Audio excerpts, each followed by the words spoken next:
ত্রয়োদশ জাতীয় সংসদ নির্বাচনে নিরঙ্কুশ জয় পেয়েছে বাংলাদেশ জাতীয়তাবাদী দল বিএনপি। সংখ্যাগরিষ্ঠতা পাওয়ার পর দলটি প্রায় চূড়ান্ত করেছে তাদের মন্ত্রিসভার আকার। রাষ্ট্রপতি হিসেবে বিবেচনায় রয়েছেন দলের দুর্দিনের কাণ্ডারি, পরিচ্ছন্ন রাজনীতিবিদ বিএনপির মহাসচিব মির্জা ফখরুল ইসলাম আলমগীর। আলোচনায় রয়েছেন দলটির স্থায়ী কমিটির সদস্য ডক্টর খন্দকার মোশাররফ হোসেনও।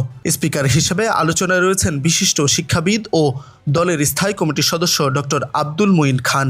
সড়ক পরিবহন ও সেতু মন্ত্রণালয়ে দায়িত্ব পেতে পারেন মির্জা আব্বাস।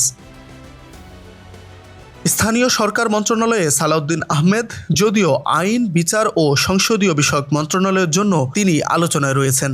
অর্থ মন্ত্রণালয়ে দায়িত্ব পেতে পারেন আমির খসরু মোহাম্মদ চৌধুরী। এছাড়া বাণিজ্য ও পররাষ্ট্রের জন্য তাকে বিবেচনা করা হচ্ছে। অন্যদিকে অর্থে রেজা কিবরিয়ার নামও আলোচনায় রয়েছে। শিল্প মন্ত্রণালয়ে দায়িত্ব পেতে পারেন আমানুল্লাহ আমান। শিক্ষা মন্ত্রণালয়ে দায়িত্ব পেতে পারেন আনোয়ার এহসানুল হক মিলন।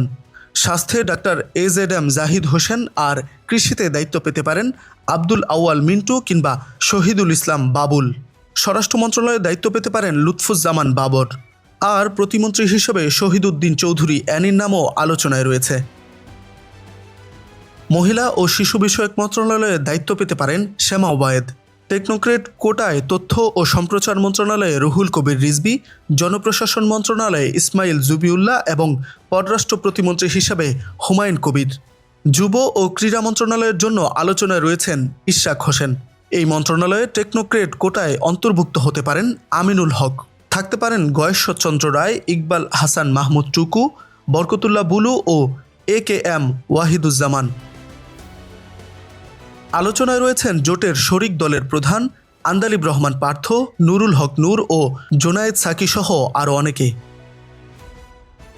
এছাড়াও গুরুত্বপূর্ণ দায়িত্ব পেতে পারেন দলের স্থায়ী কমিটির সদস্য নজরুল ইসলাম খান এবং নির্বাচন পরিচালনা কমিটির মুখপাত্র মাহাদি আমিন। মন্ত্রিসভায় স্থান পেলে দক্ষতার সবটুকু উজাড় করে দিতে চান আলোচনায় থাকা নেতারা। আল্লাহ যদি রহমত নাজিল করেন, তারেক রহমান সাহেব যদি আমাকে শিক্ষামন্ত্রীর দায়িত্ব দেন, বিগত দিনে যেভাবে করেছিলাম তার চেয়ে অনেক গুণ বেশি ত্বরান্বিত করব এবং শিক্ষা ব্যবস্থাকে সম্পূর্ণভাবে আমরা মডার্নাইজ করব। যা আন্তর্জাতিক পরিমণ্ডলে যে শিক্ষা ব্যবস্থা রয়েছে সেই শিক্ষা ব্যবস্থার সাথে তাল মিলিয়ে আমরা চলব। বিএনপির নীতি নির্ধারকরা বলছেন সব বিষয়ে ভারসাম্য রেখেই গঠিত হবে নতুন মন্ত্রিসভা। নির্বাচনের পর নতুন বাস্তবতায় গঠিত হতে যাচ্ছে নতুন মন্ত্রিসভা। বিএনপির নীতি নির্ধারকরা বলছেন নবীন এবং প্রবীণদের সমন্বয়ে গঠিত হবে এটি।